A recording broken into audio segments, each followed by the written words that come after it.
This is an automatic street light circuit. We use an Arduino Uno board, some jumper wires, an LDR resistor,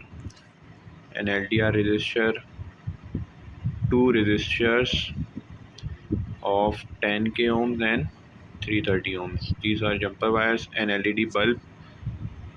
Now the connections are, we have connected the on 2 number, we have connected the LED positive anode. Then this series we turned it to positive and negative.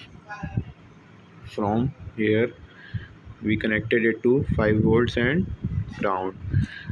The working principle is, as the light bright intensity increases, the resistance of LDR resistor, light dependent resistor, increases, so it will help to close all the lights. As the light intensity decreases, the light will automatically turn on.